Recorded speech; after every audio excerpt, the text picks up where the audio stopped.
Today we're talking about nourishing movement in the first 6 weeks. So it tends to be a lot of no woman's land, like doc says, you know, don't move.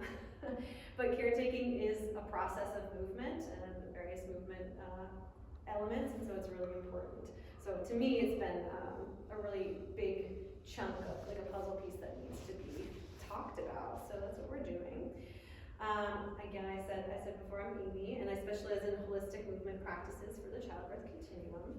And I have an online course for deep core rehabilitation. So that's a little bit more in-depth material online course that is self-paced with little biteable chunks of video and audio and journal prompts, all to help support that deep core restoration. So as I said before, caretaking requires movement.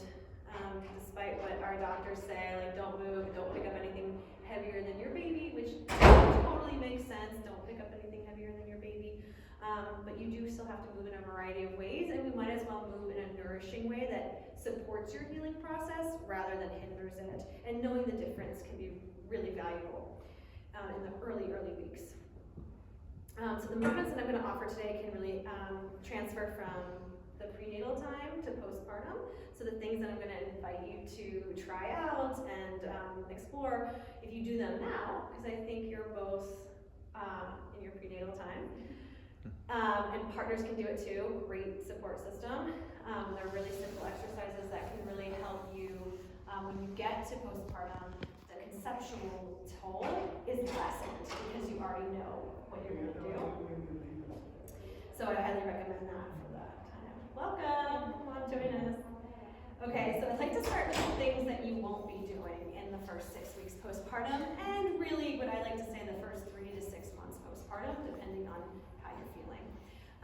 Anything that inhibits balanced internal pressures. Why? Because our deep core is comprised of 4 deep muscles that work together via a pressure system, which is your breath. So your breath is the driver of your the internal vacuum that pumps the deep core 4 muscles.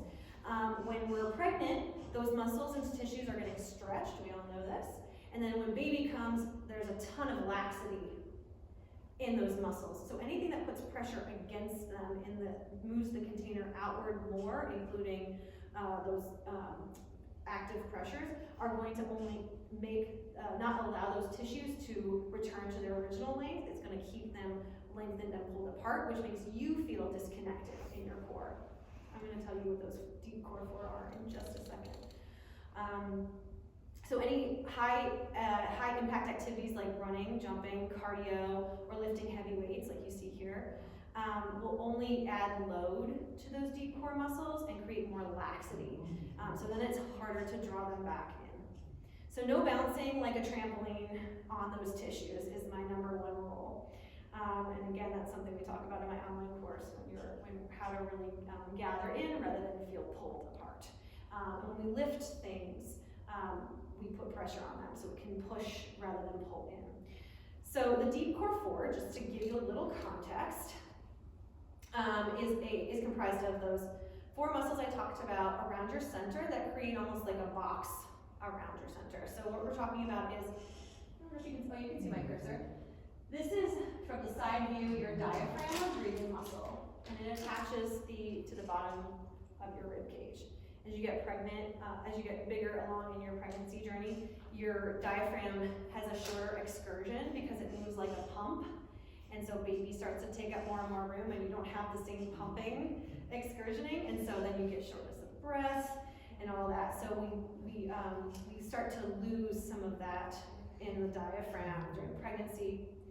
Mirroring the diaphragm is the pelvic floor, the sling of muscles between the pubic bone and the tailbone. And there's a lot of weighted pressure on them, of course, as I'm sure you know. And that also can create that laxity and that kind of downward pressure. And then we have the muscles along the spine. These are not the muscles that you can touch, like the ones that you feel like are tender, but they're deep braided in between the vertebrae. So they're your postural muscles.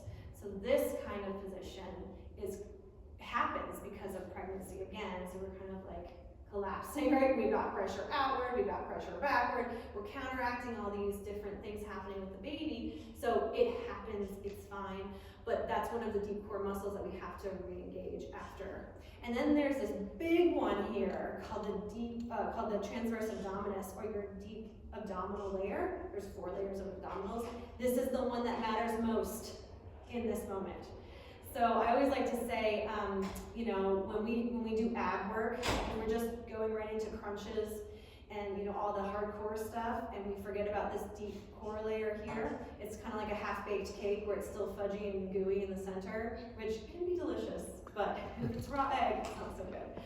So that said, it's not going to feel, you're not going to feel really organized if that muscle is not part of your organization, not part of your recruitment. And I'll pause for any questions on deep core.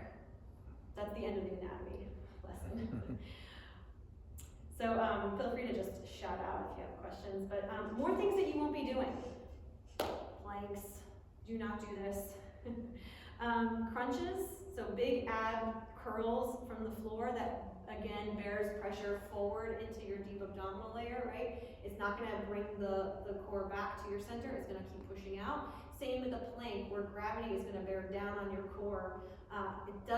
This is not good for your core.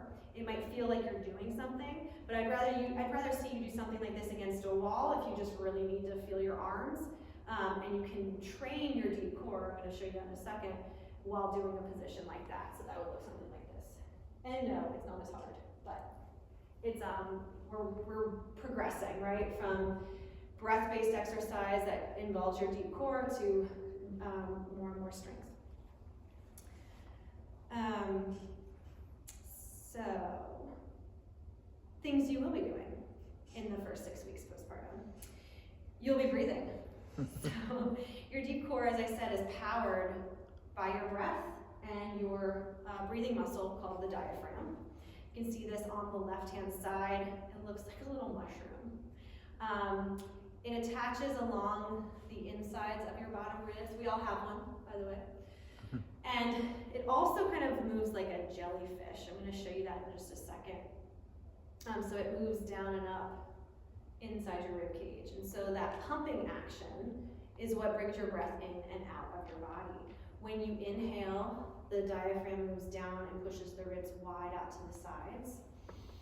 And when you exhale, the center of your diaphragm domes up and pulls the edges in. So it goes like this.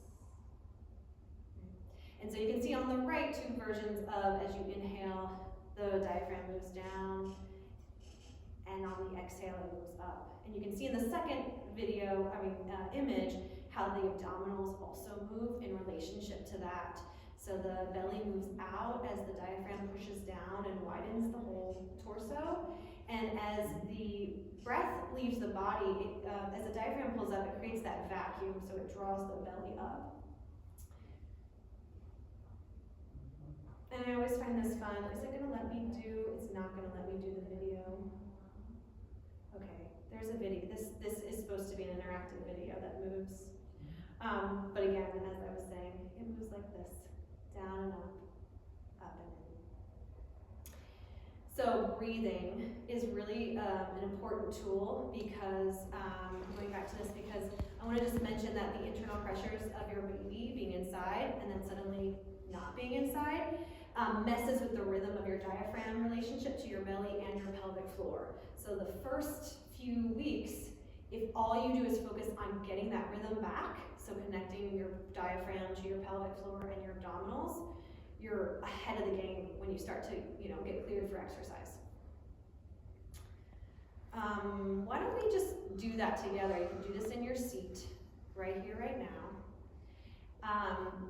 You're gonna just breathe in through your nose and visualize your diaphragm moving downward toward your pelvis, towards your pelvic floor. You can think about your sitting bones if you feel those 2 butt bones on your chair. You're gonna try and envision the breath moving down in between those bones. Here's your pelvis. If I flip it over, those are your 2 sitting bones. And the pelvic floor is here. So we all have one. It's just a little more clear on a birthing body. But your breath, diaphragm, it doesn't literally move down, but you can imagine the internal pressure of your breath pushes through your abdominal cavity, past baby, and into this space here between your sitting bones. That's the inhale. And as you exhale, the exhale draws those sitting bones up, lifting up toward the belly again, and comes all the way up through the diaphragm. So you can imagine like a little thread releasing and pulling up. Just that is huge. Yeah.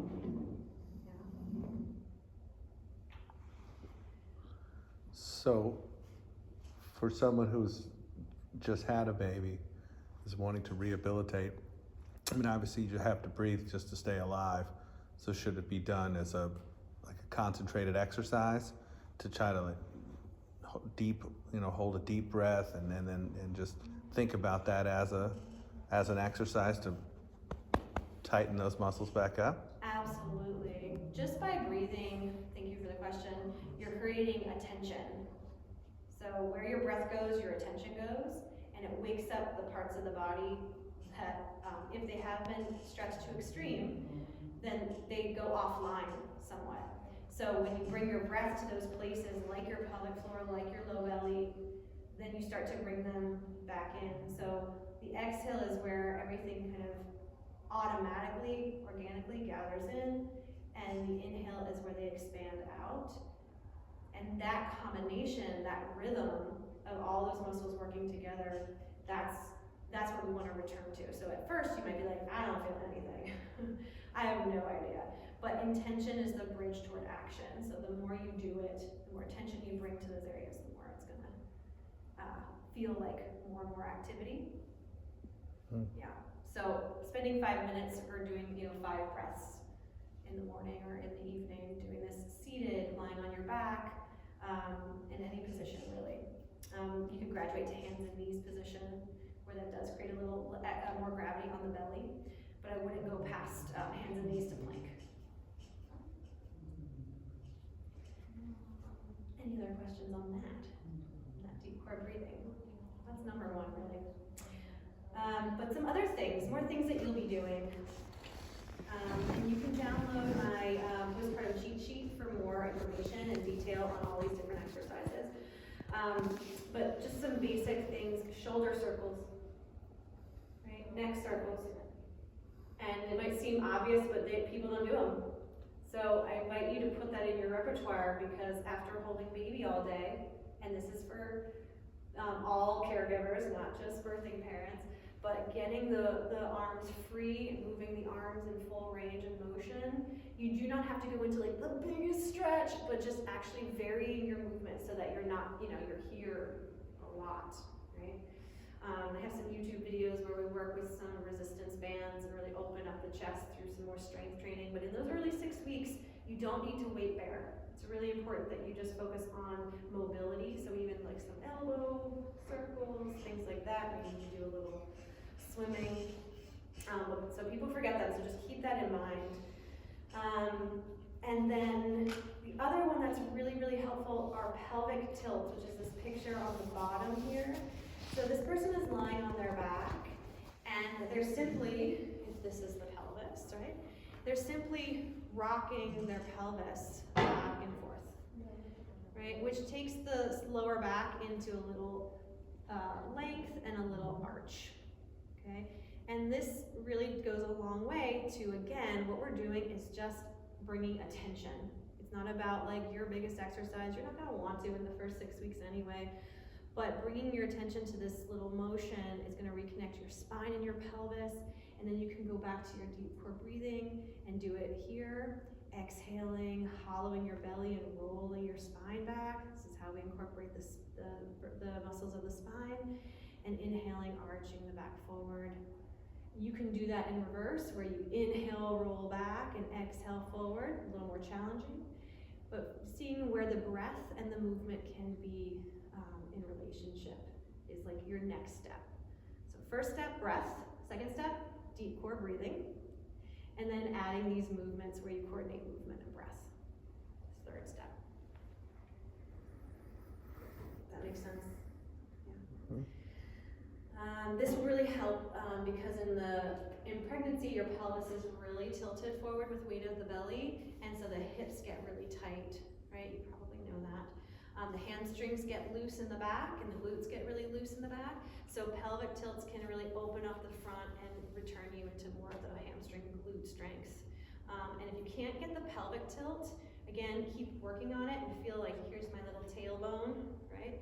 Really want to send the tailbone through, not squeeze it up and push it through this way, like tuck my butt and squeeze under. Really want to find that length of my lower back, which eventually will start to open up the hips. Otherwise, if I squeeze, I'm staying tight here. And then lastly, restore pose, or Shavasana, if you're familiar with yoga, is super, super valuable and important. Do not underestimate this moment. So taking 5 minutes just to breathe intentionally, it doesn't have to be your deep core breath, it can just be, I'm breathing in, I'm breathing out, right? This goes a long way for your mental, emotional well-being. So we wanna help the body physically, but also emotionally and mentally, it's all intertwined. So giving yourself a chance to resource and do nothing for a moment is just as important as doing something. This is big, becoming a parent either for the first time or the 7th time. It's huge, and taking a few moments, and this is for both partners, integrating your experience as a parent by doing something like, in particular the birthing body and doing nothing.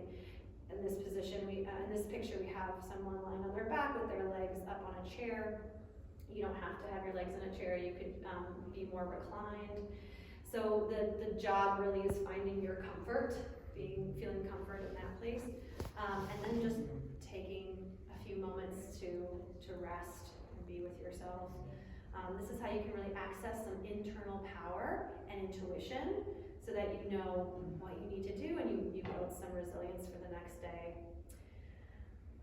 So these are suggestions that I've cultivated working with hundreds of women, and ultimately you'll find the exact movements that are right for you. So this is kind of a culmination of various bodies. And I want to just give you like as a starting point, but it doesn't mean that you have to do exactly these to the letter. You might find that some of these are not right for you, or some are, more in tune to what you need and what you know you need to do. So, you can download a free postpartum cheat sheet on my website that gives you all of these and more little guides to what to do, what not to do in the first 6 weeks. And I'm also here for one-on-one support, virtually, in person, although I'm in Brooklyn, so if you're not in Brooklyn, I can see you online. And my course, Returning to Center, is also a nice resource in the post-6-week time. So, any questions on any of that? So you mentioned not trampoline, right? Like running and things like that. Is walking? Walking is fine, but walking in the first 6 weeks should be limited.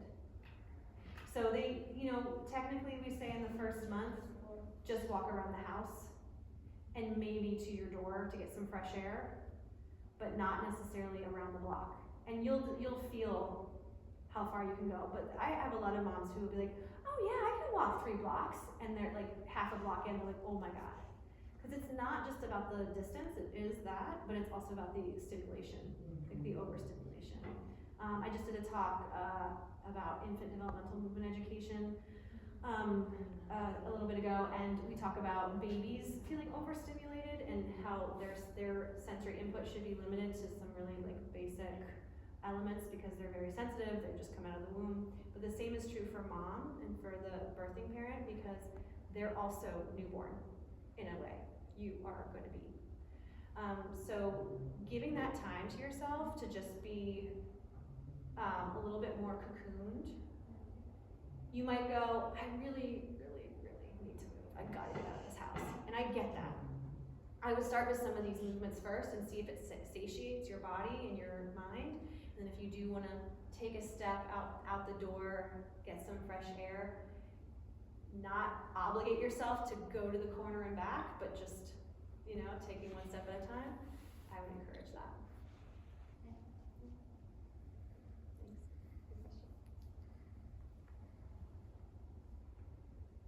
You're outside, right? Yeah, I'm upstairs. Yeah, so, yeah, and then also,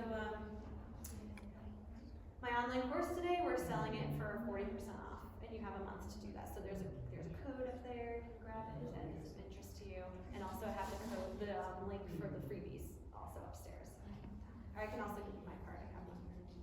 You were just saying, like, going up and down the stairs to, like, go up and down the house. Did you try to, like, limit how frequently in postpartum you're climbing stairs? In those first 6 weeks, yes, and that is because, so you know about relaxin, right? So the ligaments get loose all over the body while you're pregnant and then into breastfeeding time. And there's a joint here in the between the two halves of your pubic bone that also gets really loose.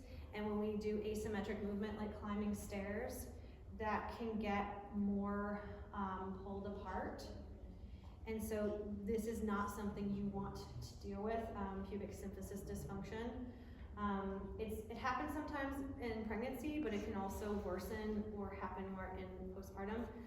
Excuse me, but stairs can be a culprit of that. So if you have stairs in your house, you know, what are you gonna do? But to be honest with you, I would recommend, and this is not efficient, this is not about efficiency and getting up and down quickly, but I would recommend going down side, which will be great strength for your hips, your lateral hip rotation. We lose that in pregnancy, right? So that would be good, that would actually be not so bad. That said, don't do it a lot because you still have that asymmetric relationship to your pelvis.